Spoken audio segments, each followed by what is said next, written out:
और साथियों, मैं हूं जितेश कुमार। आज हम बात करने वाले हैं कि अभी हम सभी लोग ऑपरेशन सिंदूर के बाद नूर खान एयरबेस जो कि पाकिस्तान के अंदर स्थित है, अगर हम लोग इसका लोकेशन देखना चाहें तो यह अफगानिस्तान को, साथ में साथ सेंट्रल ईस्ट जो एशिया है उसको, और यहाँ से आसानी से चाइना को भी टेकल करने का एक बहुत ही अच्छा यह लोकेशन पे स्थित है।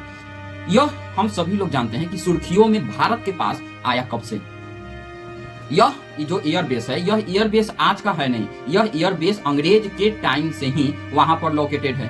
एक्चुअली द्वितीय विश्व युद्ध में जब भारत और पाकिस्तान एक थे तो द्वितीय विश्व युद्ध लड़ तो रहे थे अदर कंट्री, लेकिन क्योंकि हम उस टाइम गुलाम थे और हमारे यहाँ कुछ लोग द्वितीय विश्व युद्ध में हिस्सा लेने के लिए अंग्रेजों के उकसावे के बाद हमारे यहाँ से ही वह भारतीयों को उकसा रहे थे।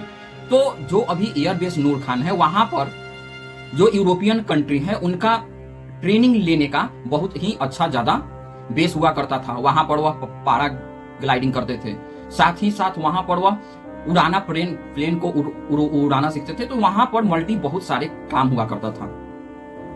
अभी यह बात चर्चा में क्यों आई? चर्चा में आने का कारण यह है कि एक न्यूज अभी उड़ता हुआ सा आया। वह न्यूज यह उड़ता सा आया है कि अभी नूर खान एयरबेस के ऊपर जो कार्गो जो एरोप्लेन है अमेरिका के, वह एरोप्लेन भेजा गया है अमेरिका के द्वारा पाकिस्तान में। नाम पर अगर हम लोग बात करें तो नाम इस बात के लिए यूज किया जा रहा है कि हम जो भेज रहे हैं वह पाकिस्तान के अंदर मदद के तौर पे भेज रहे हैं। किस चीज का मदद? तो हम पिछले, अगर आप हमारे रेगुलर व्यूअर हैं तो आपने हमारा सीजन के अंदर सुना होगा कि भारत के बहुत सारे इलाके में अभी बाढ़ आया हुआ है। हिमाचल प्रदेश हो गया, उसके बाद आप पंजाब हो गया। तो ये सारी जो बाढ़ वाला जो क्षेत्र है, और हम ये भी बात बताए थे कि पंजाब का ही डिवाइड हुआ था। तो जो पंजाब की नदियां पंजाब में है, उसके बाद वह कहाँ जाएगी? पाकिस्तान में ही जाती है, और वह जाकर आगे फिर से सिंध नदी में मिल जाती है। अब ये सारी सिचुएशन को फ्लड के कारण, जैसे भारत के अंदर अगर आप सर्च मारिएगा तो फ्लड तो है ही, यहाँ पर एक अनुमान के मुताबिक 25 से 30 लोग इसके शिकार हो गए हैं। उसके बाद आप पुनः पाकिस्तान में भी फ्लड का अगर सर्च मारिएगा तो वहां पर बताया जा रहा है कि लगभग उस बाढ़ से लमसम 25 लाख लोग प्रभावित हैं, लेकिन उसमें से 1000 लोग उसका शिकार बन चुके हैं और बहुत सारा नुकसान हुआ है। तो जब बाढ़ आया तो पाकिस्तान की सरकार ने उसको अपॉर्चुनिटी बनाते हुए लोगों से मदद का ऐलान मांगा कि हमको जल्द से जल्द मदद भेजा जाए। हमारे यहाँ सिचुएशन बहुत खराब है, क्योंकि पाकिस्तान जैसा देश इस चीज को अपॉर्चुनिटी मानती है कि आना ही चाहिए। बाढ़ आएगा तो बाहर देशों से फंडिंग आएगी, और फंडिंग आएगी फिर तो पाकिस्तान के एलीट क्लास और फौज को मौज ही मौज है। तो जब मांगा गया तो मांगने में कोई हर्ज नहीं था। हमने भी, भारत भी जब अफगानिस्तान के अंदर भूकंप आया तो 2 घंटा के अंदर जहां पर भूकंप आया वहां पर हमारे सारे के सारे रेस्क्यू टीम, और रेस्क्यू टीम के साथ ही साथ वहां पर और भी जो मेडिकल फैसिलिटी हो गया, जो भूकंप आया उनको रीएस्टेब्लिश करने के लिए टेंट, खाना, जो आवश्यकता था उसको वहां पर पहुंचा दिया गया। लेकिन इससे और क्या वहां पर प्रभाव पड़ने लगा? तो प्रभाव पड़ा कि हमारे जब वहां पर गए तो कोई भी सेना के अधिकारी, एनडीआरएफ गए लेकिन और लोग न ही गए। लेकिन जो अमेरिका के द्वारा जो कार्गो शिप है उसको जब पाकिस्तान के एयरबेस, कौन सा एयरबेस? नूर खान एयरबेस पे उतारा गया, तो वहां पर साफ साफ देखा गया कि 3 स्टार के जितने भी अमेरिका के सेंटकॉम जनरल रैंक के जितने भी अधिकारी हैं वह आए हुए हैं। वह आए हुए तो जरूर हैं, लेकिन सेंटकॉम, हम जानते हैं कि अमेरिका पूरे विश्व में लगभग 800 वह अपना एरिया बना के इस प्रकार से बेस बना के रखा हुआ है, और उस 800 बेस में लगभग 2-2.25 लाख सैन्य अधिकारियों को वहां पर ठहराए हुए हैं, और उसी से पूरे विश्व को पथ पर ध्यान रखते हैं। और साथ ही साथ जब उसको ध्यान रखने का काम तो करते हैं, लेकिन अपना दबदबा भी बनाने का काम होता है। अगर कोई सुपर पावर बोल रहा है तो वह इसलिए नहीं माना जाता है कि सिर्फ इकोनॉमिकली तरीका से वह सुपर पावर है। वह सुपर पावर होने के लिए सुपर पावर के कैटेगरी का यूज करना पड़ता है। कैटेगरी में आर्मी, डिफेंस, ये सब एक बहुत ही ज्यादा महत्वपूर्ण मुद्दे आते हैं। और इसके बाद और जो अन्य लोग भी हैं उस दबदबा को मानते हैं। लेकिन अब अमेरिका का जो कार्गो शिप है वह जब भेजा गया तो नूर खान एयरबेस पे जहां पर उतरा वहां पर तो बाढ़ आया ही नहीं हुआ है। अब लेकिन और भी एयरबेस है जहां पर यह सामान उतारा जा सकता था, लेकिन एयरबेस पर ही क्यों, वो भी नूर खान। तो एक कुछ दिन पहले एक रिपोर्ट के मुताबिक पाकिस्तान के रिपोर्ट जो वहां के मीडिया पर्सन है उन्होंने एक बहुत बड़ी बात की खुलासा की। ये खुलासा हुआ था ऑपरेशन सिंदूर के कुछ ही दिन के बाद। खास करके पाकिस्तान के जो मीडिया लोग थे वही बताएं कि पाकिस्तान के नूर खान एयरबेस पे कुछ जो एरिया है वहां पर पाकिस्तानी फोर्सेज भी अमेरिका के फोर्सेज से कुछ नहीं पूछ सकती है। एक प्रकार से वहां पर हिडन बेस बनाया गया है पाकिस्तान के अंदर अमेरिका के द्वारा। जब आपको याद होगा कि अमेरिका और अफगानिस्तान के अंदर तालिबान सरकार से लड़ रही थी तो वह सारे ड्रोन फाइटर जेट कहां से उड़ाया करते थे, वह पाकिस्तान के बलूचिस्तान के एक एरिया में वहां पर एयरबेस था, उसी को किराया पर लिए हुए थे और वहीं से वह उड़ाते थे फाइटर जेट और ड्रोन और जाकर हमला करते थे। कहां पे?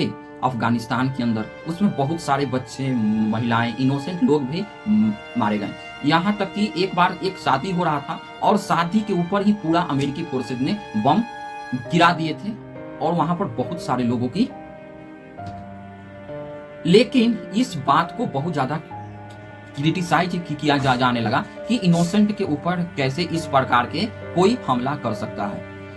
लेकिन बताने का मूल कारण यही है कि ऐसा नहीं है कि पाकिस्तान के अंदर एयरबेस होना कोई बहुत बड़ी बात है अमेरिका को, लेकिन एक हिडन एयरबेस। अच्छा, हिडन एयरबेस रखने का पर्पज ये हो सकता है कि जो परमाणु हथियार हैं, अगर मान के चलिए कि अमेरिका के पास 6000 परमाणु हथियार है, रूस के पास 6000 परमाणु हथियार है, भारत के पास 162-63 आप नेट पे सर्च मारिएगा तो आएगा, और साथ ही साथ पाकिस्तान के पास भी इतना ही के लमसम में परमाणु बम रखा हुआ है। लेकिन अगर सारे परमाणु बम को एक जगह ही रख दिया जाए तो इससे होगा ये कि अगर एक जगह किसी भी आतंकवादी ने गलती से एक अगर परमाणु बम पे अगर विस्फोट किया तो चैन रिएक्शन के कारण पूरे अमेरिका ही परमाणु बम के नीचे चला जाएगा, मतलब अमेरिका ही खराब हो सकती है। लेकिन यह बात को वे लोग भी जानते होंगे, तो इसको बचाने के लिए उन्होंने क्या किया? बचाने के लिए उन्होंने एक रास्ता निकाला। वह रास्ता यह था कि हम जो भी अभी है जितने बेस हैं, यह एक कयास लगाया जा रहा है, सोचा जा रहा है कि ऐसा हो सकता है। ऐसा होने के कारण यह है कि जितने भी 800 जगह पे एयरबेस है, हो सकता है वहां पर कुछ कुछ हथियार, परमाणु हथियार डाल दिया गया हो। रूस का भी आप जानते हैं कि उसका भी बेस बहुत सारे देशों में है, तो वहां पर रखा हुआ हो। एक जगह कोई एक ही बास्केट में तो सारे के सारे हथियार रख नहीं सकते हैं। लेकिन इससे क्या होता है कि हिडन रूप से रखना, क्योंकि आधिकारिक तौर से कहीं पर भी अमेरिका का अभी नूर एयर खान जो बेस है, नूर एयर खान जो पहले जलालाबाद हुआ करता था, चकलाल एयर बेस के नाम से यह जब जाना जाता था, उसके बाद लगभग यह 2012 के समथिंग इसका नाम बदल के नूर खान एयरबेस वहां पे रखा गया। तो अब नूर खान एयरबेस तो आप ऑपरेशन सिंदूर में भी बहुत सुन रहे होंगे, क्योंकि आप जिस प्रकार से वहां पर न्यूज आया और फोटो आया कि इसी फोटो के से सैटेलाइट से जो फोटो दिखाया गया कि कैसे भारत ने जब ब्रह्मोस यूज किया तो वहां पर ब्रह्मोस यूज करने के साथ पूरी तरीका से तहस नहस कर दिया गया। वहीं से आपको एक और बात भी इंफॉर्मेशन बाहर आई थी कि हो सकता है कि वहां पर रेडिएशन लीक हो गया बाहर से अमेरिका के द्वारा जो भी परमाणु से संबंधित देश को देख रेख करते हैं, उनको वहां तक वह आकर उसको रोकने का प्रयास किए। फिर न्यूज आया कि ऐसा कुछ नहीं हुआ है। मतलब आप अगर ऑपरेशन सिंदूर जब जो चल रहा था पहलगांव घटना के बाद, तो जैसे ही आप डेट पे ध्यान देते रहिएगा, आप डेट मिलाकर देख लीजिएगा कि जो एक दिन पहले तक अमेरिका के जितने भी अधिकारी थे वो बोल रहे थे कि यह इनका इंटरनल है, यह 1000 साल से लड़ते आ रहे हैं, आपस में ही सुलझ लेंगे।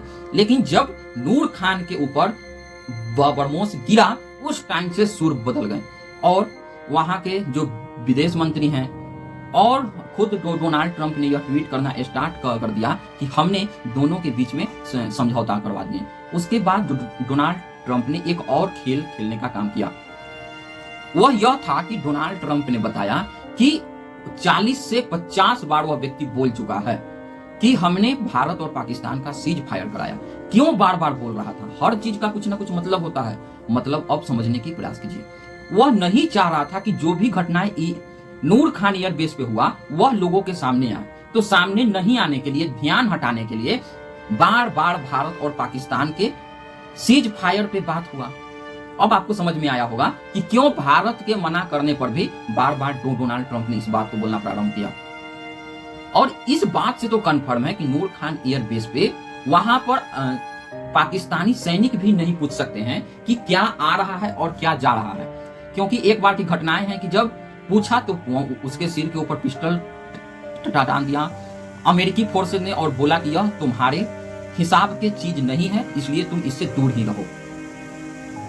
तो मतलब कुछ तो अब नुकसान ज्यादा हुआ था। उसके बाद पूरी तरीका से सीज फायर के लिए जितना भी डिप्लोमेटिक तरीका था वह लगा दिया गया। अब सोचिए कुछ तो है वहां पे सीज फायर के लिए जो कि इतना ज्यादा अमेरिका का नुकसान पहुंचाया, और वही नुकसान भारत को 25 + 25% का टैरिफ भी दे दिया गया कुछ ही दिन के बाद। और तो और साथ ही साथ यह भी बताया गया कि हम तो सैंक्शन भी लगाने वाले हैं। कारण हम रूस से तेल लेते हैं, जबकि रूस से तेल तो बहुत सारे लोग लेते हैं। तो अब समझिए कि कुछ ऐसी जगह वह ब्रह्मोस जाकर काम किया जो कि वहां पर भी बैठे हुए लोगों को पता हो गया कि जो सीक्रेट बेस है अमेरिका का, वह सीक्रेट बेस ज्यादा ही नुकसान कर दिया। अब आगे क्या हो सकता है आप हमें जरूर बताइए। आज यह चीज के तो लिया जा रहा है कि वहां पे राहत सामग्री आई है, लेकिन वह राहत सामग्री अमेरिकी सेना के लिए आई है जो सीक्रेट बेस है नूर खान एयरबेस में। यह एक, फिर से मैं बोलना चाह रहा हूं, यह एक कयास लगाया जा रहा है, संभावनाएं लगाई जा रही है, क्योंकि इस तरह के कुछ भी बाहर निकल के नहीं आता है। आप सब जुड़े, इसके लिए बहुत बहुत धन्यवाद। आप सभी लोगों से रिक्वेस्ट है कि हमारे चैनल को ज्यादा सब्सक्राइब कीजिए, लाइक कीजिए और शेयर कीजिए। हम अगले वीडियो मिलेंगे। जब तक जय हिंद, जय भारत।